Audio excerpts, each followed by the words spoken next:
खुदा भीति यार इश्क़े मुस्ताफा इल्मो আমল শুদ্ধির প্রচেষ্টা শরীয়ত তরিকাতের চিন্তাধারা এসবের সমষ্টি মদনী মুযাকারা।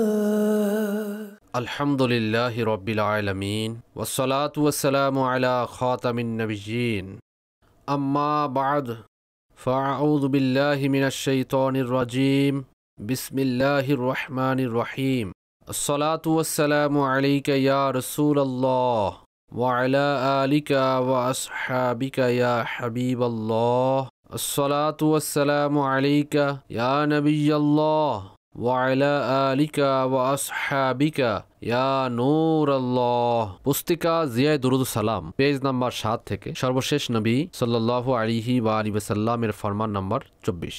নিঃসন্দেহে আল্লাহ পাক একজন ফেরেশতা আমার কবরে নিয়োজিত করেছেন, যাকে সকল সৃষ্ট জীবের আওয়াজ শোনার ক্ষমতা দিয়েছেন। সুতরাং কিয়ামত পর্যন্ত যে কেউ আমার উপর দুরূদ শরীফ পড়বে, তাহলে সে আমাকে তার এবং তার বাবার নাম সহ পেশ করে আর বলে যে অমুকের ছেলে অমুক আপনার উপর দরুদ শরীফ পড়েছে।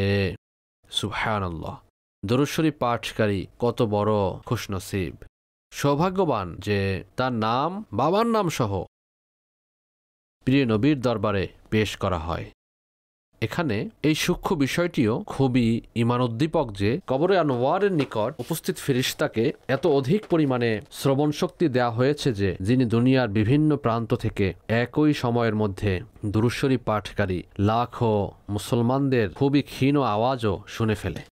যখন দরবারের খাদিমের শ্রবণ শক্তি অর্থাৎ শোনার ক্ষমতার এই অবস্থা, তাহলে সরকারি মুখতার মক্কা মদিনার তাজদার মাহবুবে পরওয়ারদিগার সাল্লাল্লাহু আলাইহি ওয়াসাল্লামের ক্ষমতার কেমন শান হবে। আর কেনই বা নিজের গোলামদেরকে চিনবেন না?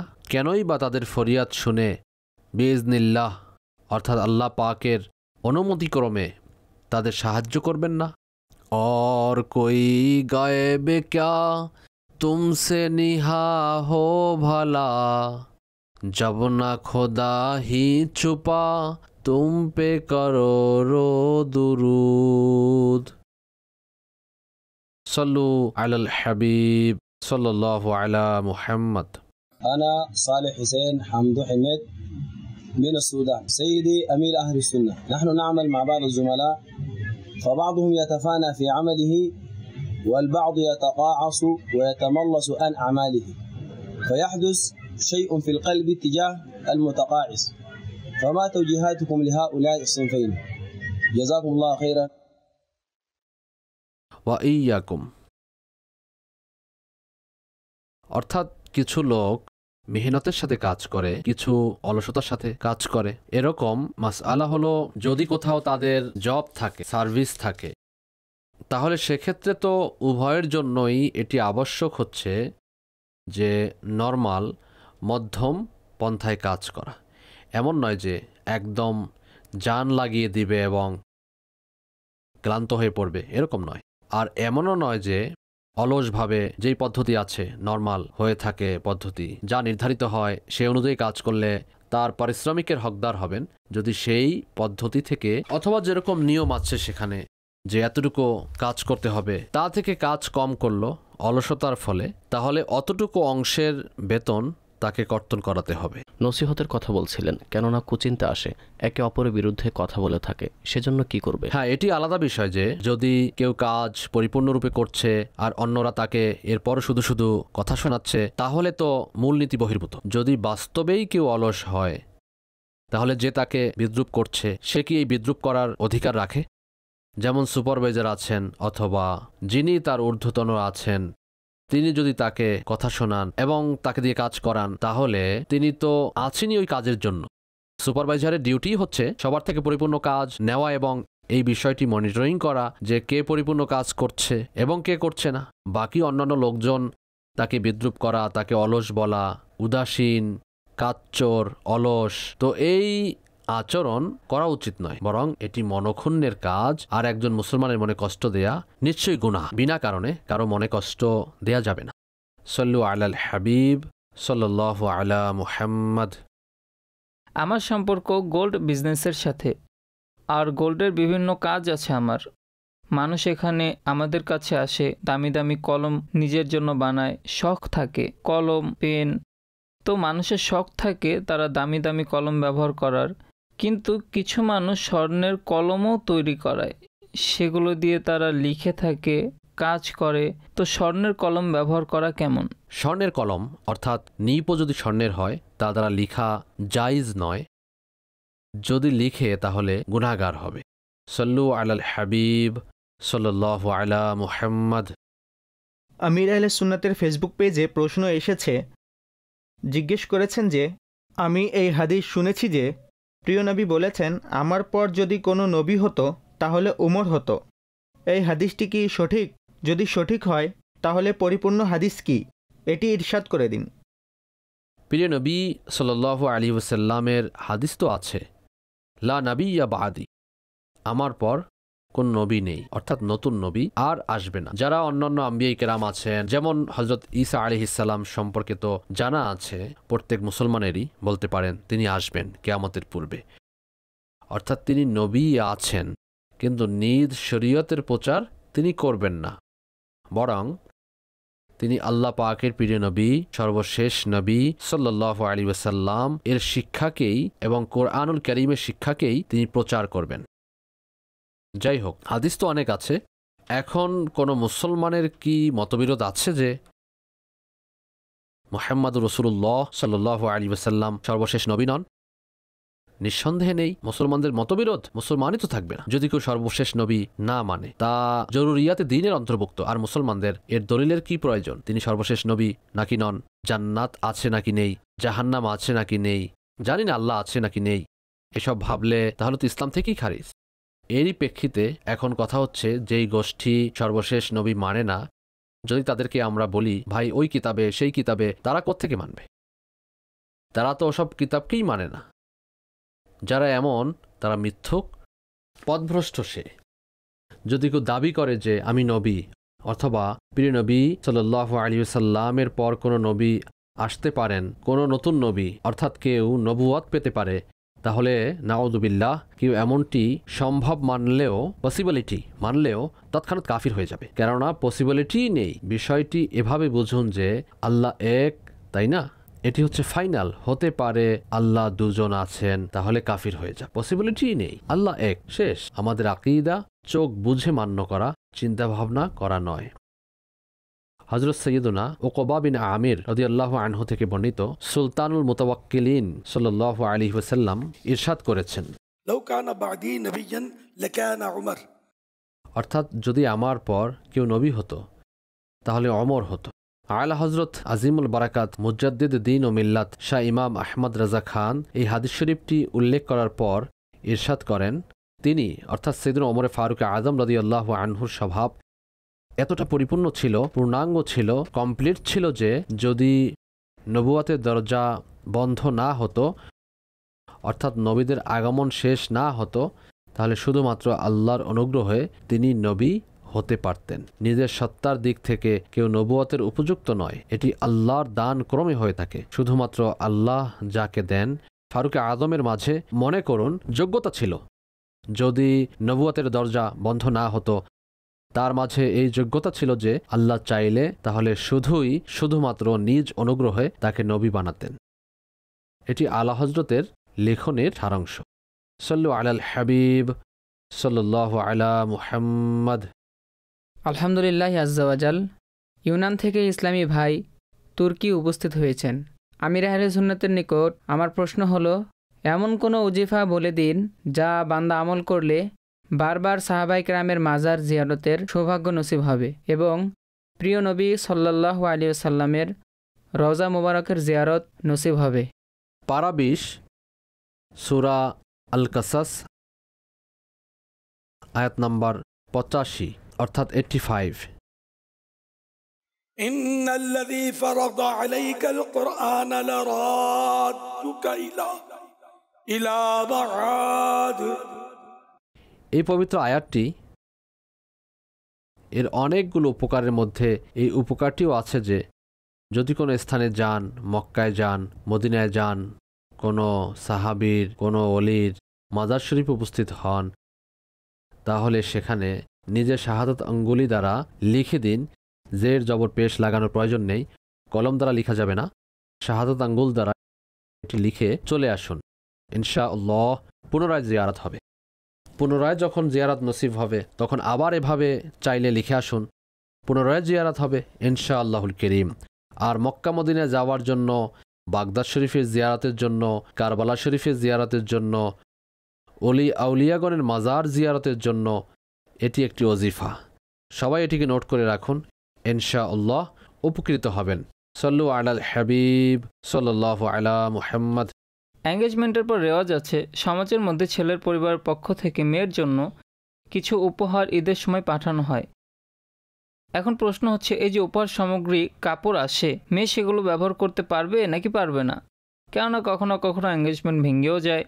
এক তো এই প্রশ্ন। আর দ্বিতীয় প্রশ্ন হচ্ছে, কোনো কোনো বংশে এরকমও আছে যে যদি ওই মেয়ে ছেলের ফ্যামিলির পক্ষ থেকে আগত সামগ্রী এবং পোশাক ব্যবহার না করে, তখন বংশের লোকেরা নানান ধরনের কথা বলতে থাকে যে এই মেয়ের হয়তো অন্য কোথাও চক্কর আছে, অথবা মেয়ে বিবাহ করতে চাচ্ছে না। এই জাতীয় লোকদের ব্যাপারে আপনি কি বলবেন? আল্লাহ আল্লাহ, যদি এমন কোনো রেওয়াজ থাকে যা সমাজে প্রচলিত আছে এবং কোনো ত্রুটিপূর্ণ অবস্থা থাকে না, নিষিদ্ধ অবস্থা থাকে না, যেমন পাঠানো না হলে তারা বদনাম করবে, কটু কথা বলবে, এমন কিছু নেই, তাহলে ওই ধরনের রীতিনীতি জায়েজ আছে, তা শরীয়তের সাথে সাংঘর্ষিক নয়। এখন কথা হচ্ছে যে মেয়ে ব্যবহার করে না, এক তো হচ্ছে ছেলের পক্ষ থেকে যদি নিষেধাজ্ঞা থাকে যে তুমি ব্যবহার করবে না, আর এ জাতীয় যেসব উপহার প্রদান করা হয় এসব মেয়েকে নয় বরং ছেলেকে দেয়া হয়, তখন ঠিক আছে, তাদের জিনিস তারা নিষেধ করে দিয়েছে, ব্যবহার করবে না। এক্ষেত্রে মন বড় রাখা উচিত, আর ছেলে পক্ষেরও মন বড় রাখা উচিত, মেয়েকে যেন নিষেধ না করে, ব্যবহার করতে দিন। দ্বিতীয় কথা হচ্ছে, কনে যদি নিজ থেকেই ব্যবহার না করে তখন কানাঘুষো করা হয় এবং মাআযাল্লাহ অপবাদ আরোপ করা হয়, তার অন্য কোথাও মন আটকে আছে। এটি হচ্ছে অপবাদ, যা কঠিন গুনাহ, হারাম এবং জাহান্নামে নিয়ে যাওয়ার মতো কাজ। এটি কিভাবে প্রমাণ করবেন এই অপবাদ? এটি তো অবশ্যই যদি কারো উপর অপবাদ দেয়, এটি তো ফিরিয়ে নিতে হবে যে আমি ভুল অপবাদ দিয়েছিলাম, তওবাও করুন। যেসব সামগ্রী পাঠানো হয় মেয়ের জন্য সেগুলো ব্যবহার করা কেমন? সে কি ব্যবহার করতে পারবে? কেননা ওনার ভাষ্য ছিল মাঝে মাঝে নাউযুবিল্লাহ এমনটি হয় যে এঙ্গেজমেন্ট টিকে না, তাই এসব পোশাক আশাক ব্যবহার করা কেমন? যদি পাঠায় ব্যবহার করার জন্য তাহলে ব্যবহার তো করবেই। এখন যদি আল্লাহ না করুক বিবাহ ভেঙে যায়, তাহলে করণীয় কি? যদি প্রচলন থাকে ফিরিয়ে নেয়ার, তাহলে যা অবশিষ্ট আছে তা নিয়ে নিন, কেননা ব্যবহার করার জন্যই দিয়েছিল, সে তো বিবাহ ভাঙার ফাইনাল ডিসিশন নিয়ে রাখেনি। যদি ভেঙেই দিবে তাহলে পাঠালো কেন? আপনি এইমাত্র জবাবে ইরশাদ করেছিলেন যে অপবাদ দিয়েছে অথবা বদনাম করেছে, এই ব্যাপারে যেসব শাস্তির কথা এসেছে বর্তমানে এ ব্যাপারে অতটা বেশি দুর্ভাগ্যবশত ভীতিকর অবস্থাও মানুষের মাঝে বিদ্যমান নেই। এখন এর থেকে কিভাবে বের হবে? যার উপর অপবাদ দিয়েছে প্রতিটি বদনাম মিডিয়াতে অথবা মোবাইলে হয় এমনটি নয়, পরিবারের মধ্যে, আত্মীয়দের মধ্যে এই ধরনের এমন কিছু কথা বলা হয় যা বাস্তবে অপবাদমূলক মনে হয়, বদনাম সূচক মনে হয়। এখন এটি সে কিভাবে নিজের, প্রথমত তার এই লজ্জাবোধ কখন আসবে অথবা এই উপলব্ধি কখন হবে যে ভাই আমার দ্বারা ভুল হয়েছে, আর এখন উপলব্ধি হওয়ার পর সে উপলব্ধির বাস্তবায়ন এবং তা থেকে বের হওয়া, এটি কিভাবে হবে?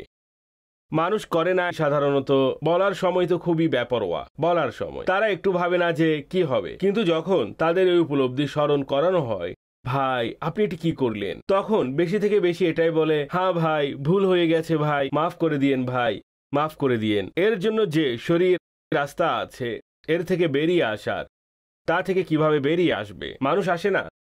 রাস্তা এত সংকীর্ণ, যদি রাস্তা চিনতে পারে তাহলে মানুষ কারো উপর অপবাদ দিবে না। অপবাদ শুধু ওটাই নাকি যে এরকম বলল তার অন্য কাউকে পছন্দ অথবা তার মন অন্য কোথাও পড়ে আছে, শুধু এটাই অপবাদ নয়, অগণিত অপবাদ আছে। যে ভাই টাকা আত্মসাৎ করেছে, খেয়ে বসে আছে, ইনি মানুষ ঠিক না ভাই। এক্ষেত্রে এটিও যদি ওই ব্যক্তি আসলেই সঠিক হয় আর সে এমনিই বলছে লোকটি ভালো না, এটি অপবাদ। হ্যাঁ হ্যাঁ, অপবাদ।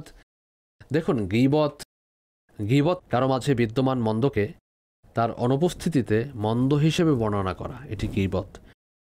আর গীবতের শাস্তি হচ্ছে যার সম্পর্কে গীবত করা হয়েছে সে জানতে পারল না, তাহলে গোপনেও তওবা করা যেতে পারে। হ্যাঁ, যার সামনে গীবত করেছে সে যেন জানতে পারে, তওবা করে নিয়েছে, যখন কিনা তার জানা আছে লোকটি গীবত করেছিল। তবে অপবাদের তওবার খুবই জটিল মাসআলা। বলেছিলাম রাস্তা এত সংকীর্ণ যে যদি বুঝতে পারে এবং উপলব্ধি হয় তাহলে মানুষ এই দিকে ফিরেও দেখবে না।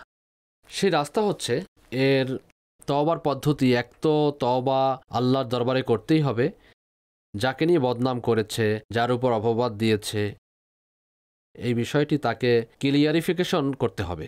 যার যার সামনে অপবাদ দিয়েছে সে, আসলে আমি ভুল কথা বলেছিলাম, তার কোনো অপরাধ নেই, তখন গিয়ে এটি শেষ হবে। বর্তমানে তো মানুষ কথায় কথায় বলে তার নিয়ত খারাপ, সে নিয়েছে, আমি বলছি তো চোর, সে চোর। আপনি কখনোই প্রমাণ করতে পারবেন না। অপবাদ তো এত বেশি, কথায় কথায় আমাদের সমাজের মধ্যে অপবাদ আরোপ চলতেই থাকে। এ আছে না, এই নাতখা ওই নাতখাকে হিংসা করে। জানেন আপনি সে আসলে হিংসা করে নাকি মোহাব্বত করে? কিভাবে প্রমাণ করবেন ভাই? এমনিতেই বলে ফেলেছেন হিংসা করে।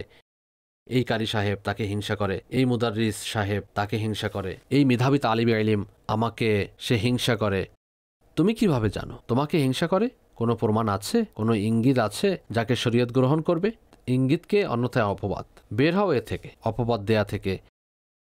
হাদিসে পাকে আছে যে ব্যক্তি কোনো মুসলমানের দোষ বর্ণনা করবে যা তার মাঝে পাওয়া যায় না,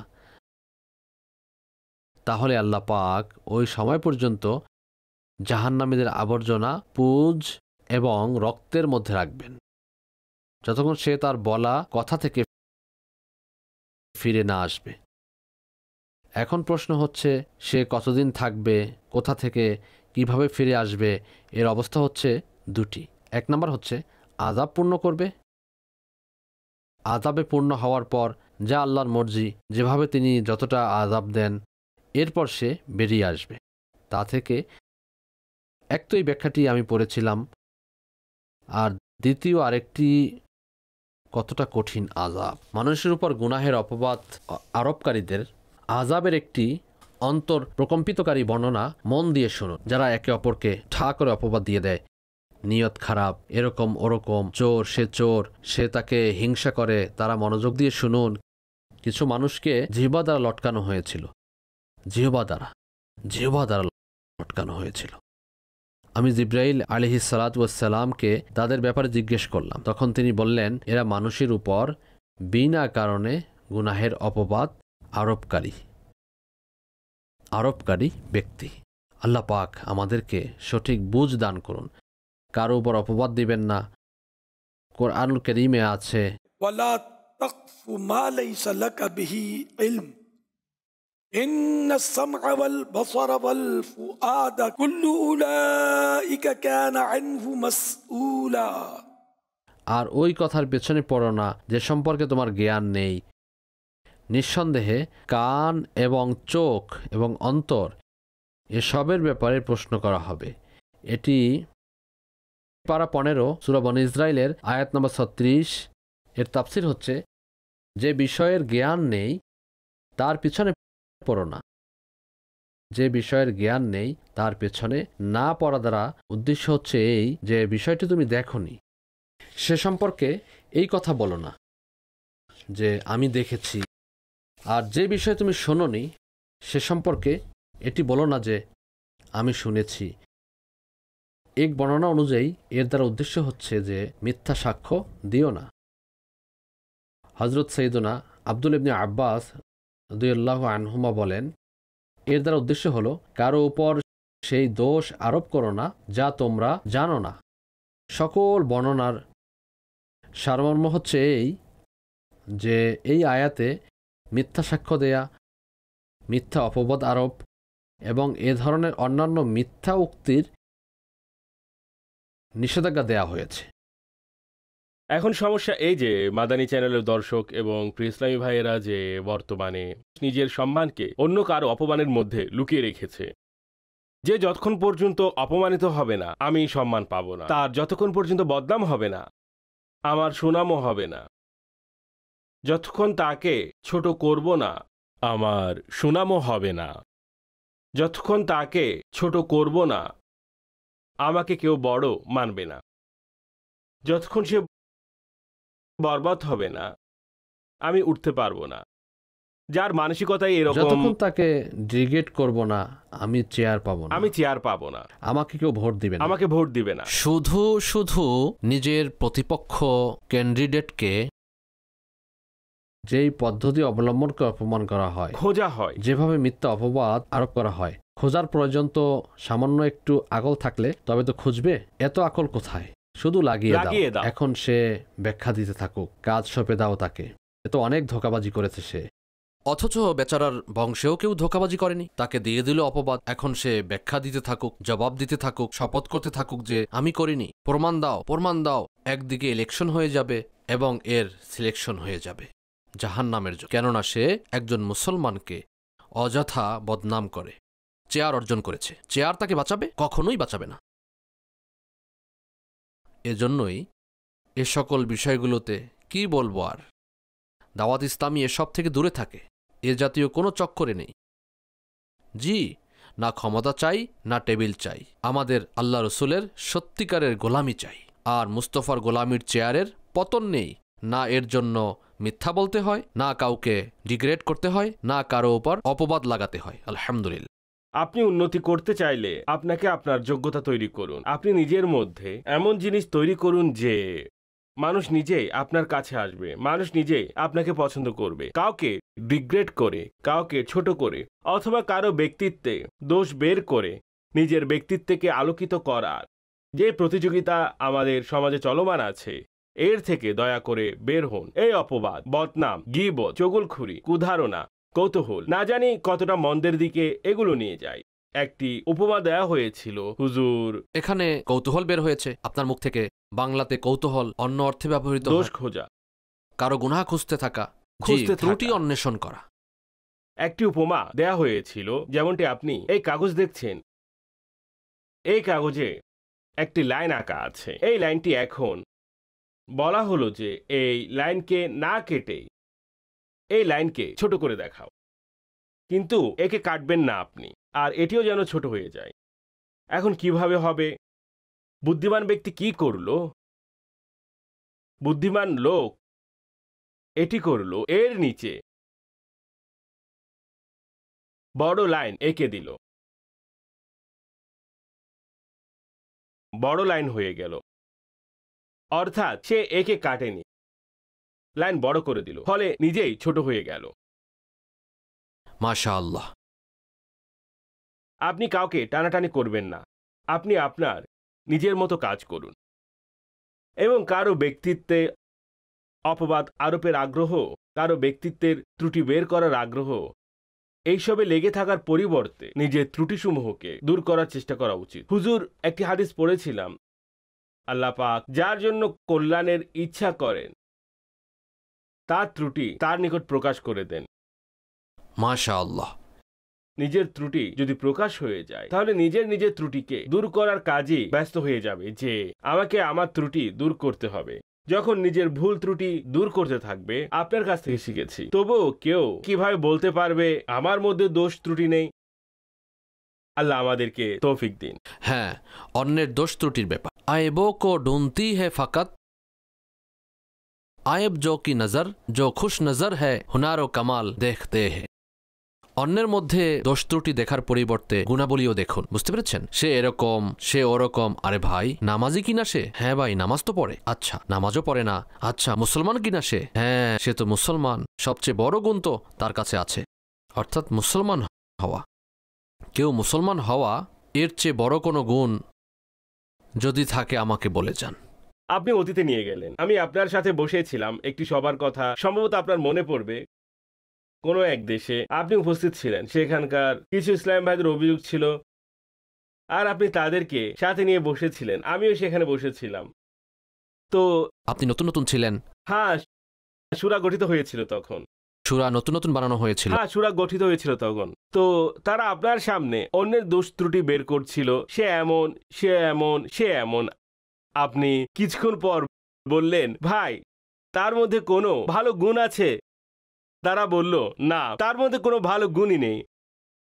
অতঃপর আপনি যা বললেন দাড়ি কি, এই পাগড়ি কি, অতঃপর মুসলমান হওয়া, আপনি যেভাবে তার গুণাবলী গণনা করলেন, বললেন তোমাদের কোনো গুণই চোখে পড়ছে না। জন্ডিসের রোগী সবকিছু হলুদই দেখতে পায়।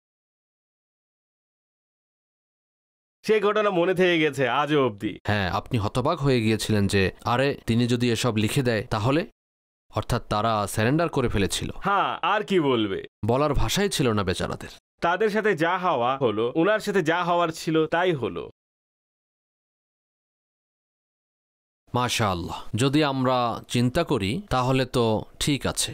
যদি কোনো দোষ ত্রুটি থাকেও তাহলে ভালো গুণাবলীও তো আছে, তাই না? মুসলমান হওয়া আমি বলি সবচেয়ে বড় গুণ। এটি সেই গুণ যে দুনিয়ার সকল গুণ একদিকে, আর কেউ ঈমানের অধিকারী হওয়া, মুসলমান হওয়া, এটি একদিকে। যদি সে নাউজুবিল্লাহ মুসলমান না হয় তাহলে পৃথিবীর সকল গুণাবলী তার মাঝে একত্রিত হোক, সে দোষ ত্রুটি যুক্তই, ঈমান নেই তার কাছে, তাহলে আর কি আছে তার কাছে?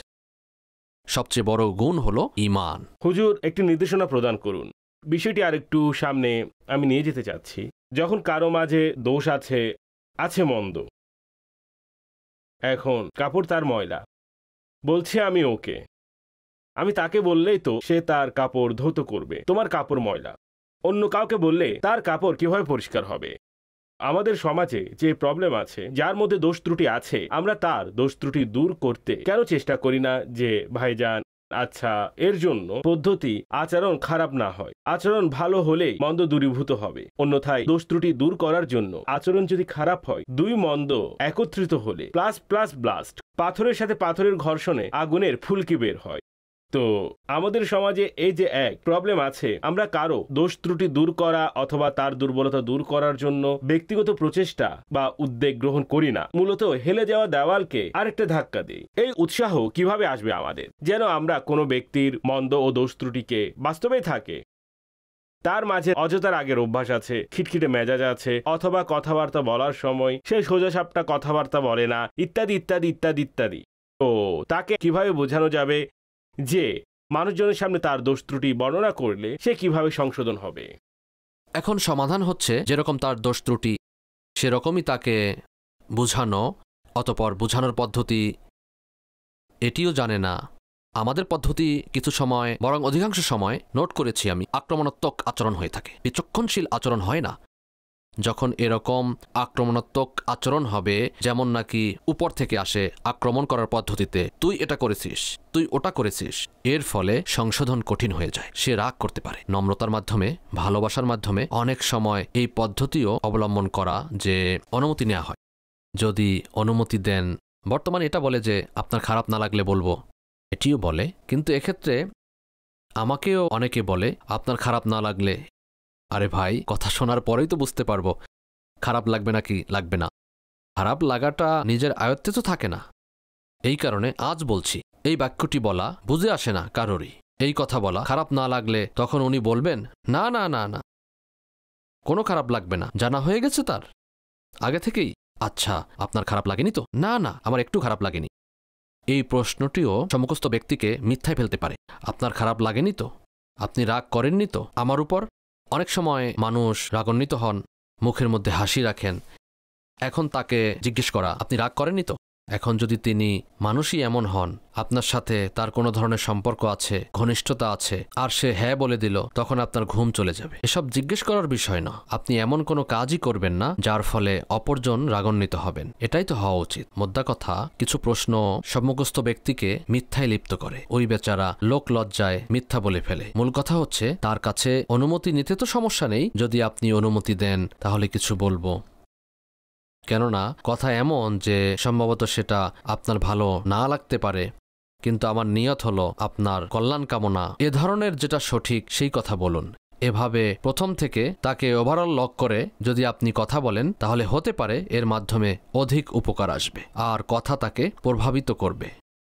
আর বাহাদুর শাহ জাফরের একটি কবিতা আছে, না থি হাল কি জব হামে খবর, राहे देखते औरों के ऐबो हुनार, पढ़ी अपनी बुराइयों पर जो नज़र, तो निगाह में कोई बुरा ना रहा। আচ্ছা, যদি নসিহত করতে হয়, কাউকে বুঝাতে হয়, তাহলে এটি একাকিত্বেই অধিক কার্যকারী হয়। যেমন হযরত সৈয়দনা ইমাম শাফিঈ রাহমাতুল্লাহি তাআলা আলাইহি বলেছেন যে তার মুসলমান ভাইকে নির্জনে একাকিত্বে বুঝালো, সে তাকে নসিহত করল এবং সুনাম করল। আর যে ব্যক্তি সবার সামনে বুঝালো, সে তাকে নিরাশ এবং বদনাম করল। হযরত সৈয়দনা মিসআর বিন কিদাম রহমতুল্লাহি আলাইহিকে জিজ্ঞাসা করা হলো, আপনি কি সেই ব্যক্তিকে পছন্দ করেন যে আপনাকে আপনার দোষ ত্রুটির ব্যাপারে সংবাদ দেয়? বললেন, যদি একাকিত্বে নসিহত করে তাহলে পছন্দনীয়, আর যদি সবার সামনে বুঝায় তাহলে নয়। সকলের সামনে আমাকে বুঝাবে তা আমার পছন্দ নয়। এসব সত্যবাদী লোকদের কথা সত্য কথাই তো বলেছেন। অন্যের সামনে কেউ কাউকে বুঝালো, যদিও সে সঠিক বুঝাচ্ছে, ত্রুটিও নিজের মধ্যে আছে, আমরা সংশোধনও করে ফেললাম, কিন্তু কষ্ট তো পাবো। অনেক মানুষ জেনে ফেলেছে, খারাপ তো লাগবেই। হয়তো আমরা বলে ফেলবো, না না, একটু খারাপ লাগেনি, আপনার প্রতি অনেক অনেক শুকরিয়া, আপনি তো আমার উপর ইহসান করেছেন, আমাকে সংশোধন করেছেন। মনে মনে বলবে, আরে সকলের সামনে আমাকে তো নাক কেটে দিয়েছে, অথবা সবাই আমার গোপনীয়তা জেনে গেল। তাই মূল কথা হচ্ছে, একাকিত্বে সংশোধন এক্ষেত্রে করা উচিত, সবার সামনে নয়। অতবার যেমন পরিবেশ, যেমন পরিস্থিতি, অনেক সময় ওস্তাদ বা শিক্ষক থাকেন আর ছাত্ররা বসে আছে, এখন তিনি এক একজনকে পৃথকভাবে গিয়ে বুঝাতে পারবেন না। ওস্তাদ সাহেব এখন প্রয়োজন অনুসারে সকলের সামনেই বোঝানোর প্রয়োজন পড়ে, এর উপর অনুমান করে ওস্তাদ সাহেবকে বুঝাতে যাবেন না। আপনারাই বুঝে নিন যে একজনকে কিভাবে ওস্তাদ সাহেব বুঝাবেন, আলাদা আলাদাভাবে। তবে যদি ছাত্রের ব্যক্তিগত দোষ ত্রুটি থাকে, পড়ালেখার ভুল ত্রুটি ভিন্ন বিষয়, ব্যক্তিগত ত্রুটি আছে, এখন ওস্তাদ সাহেবের উচিত তাকে আলাদাভাবে বুঝানো। এখন সবার সামনে বুঝালে শিক্ষকের উপরও একই অভিযোগ আসবে, তিনি লাঞ্ছিত করেছেন, অপমান করেছেন। ক্ষমা চাইছি সকলের ক্ষমা সামনে, করলাম। সকলের সামনে বোঝানোর যদি কোনো পদ্ধতি বলেন, সবার সামনেও যদি বোঝাতে হয়, তো যদি কাউকে শক্তি যোগাতে হয়, ফল খাইয়েও শক্তি যোগান দেয়া যায়, ফল দ্বারাও শক্তি অর্জন হয়। তাকে ইনজেকশন দেওয়ার কি প্রয়োজন ভাই? আমি তোমাকে যতক্ষণ সুই না মারছি, অপারেশন। অর্থাৎ যদি সকলের সামনে বোঝাতে হয় যে কোনো জায়গাতে, যদি তো যদিও আপনি সঠিক বলেছেন যে আলাদা আলাদা কিভাবে সম্ভব, সেই ক্ষেত্রে শব্দসমূহ চয়ন অধিক সতর্কতা অবলম্বন করতে হবে। কেননা সবার সামনে বলছে, কোর্স শুরু করুন। আপনি এটা বলেছেন, তাহলে মাদানী মুজাকারা কি জন্য? বোঝানোর কোর্স। আপনি সবসময় বলেন যে কোর্স শুরু করুন। মাদানী মুজাকারাতে আমরা কি করি? সবাই তো আসতে পারেন না, মাদানী মুজাকারাতে আসছে না, তাহলে মানুষকে কোর্সে কার কথা বলে ডাকবো? মাদানী মুজাকারাতে আমাদের এত এত কোর্স হয়, কোনো না কোনো 2-3টি গুরুত্বপূর্ণ বিষয় তো মাদানী মুজাকারায় হয়, যাকে আপনি বলতে পারেন কোর্স হচ্ছে মৃদু হাসি। কত কোর্স হয়েছে মাদানী মুজাকারাতে? মৃদু হাসি কোর্স, মৃদু হাসি কোর্স। আল্লাহ আল্লাহ, আসলে কথা এটাই, মানুষকে তাদের পদমর্যাদা অনুযায়ী সম্মান দাও, এটি মাথায় রাখতে হবে। হাদিসে পাক যাকে বুঝাচ্ছেন তার গঠন দেখুন, তার সাইজ দেখুন, সাইজ দ্বারা উদ্দেশ্য হলো তার সম্মান, অবস্থান, তার পদমর্যাদা, খ্যাতি ইত্যাদি অনুযায়ী, এই অনুযায়ী আচরণ। অতঃপর তার আকলও দেখুন। এরপর নারী নাকি পুরুষ, বোনকে বুঝাচ্ছে, মাকে বুঝাচ্ছে, স্ত্রীকে বুঝাচ্ছে, পুত্রবধূকে বুঝাচ্ছে, অর্থাৎ স্থান কাল অনুযায়ী সম্মুখস্থ ব্যক্তির মানসিক অবস্থাকেও দৃষ্টিতে রাখতে হবে। হিকমত ছাড়া তো বোঝানো কঠিন। খোদা ভীতি আর ইশকে মুস্তাফা, ইলম ও আমল শুদ্ধির প্রচেষ্টা, শরিয়ত তরিকাতের চিন্তাধারা, এসবের সমষ্টি মদনী মুজাকারা।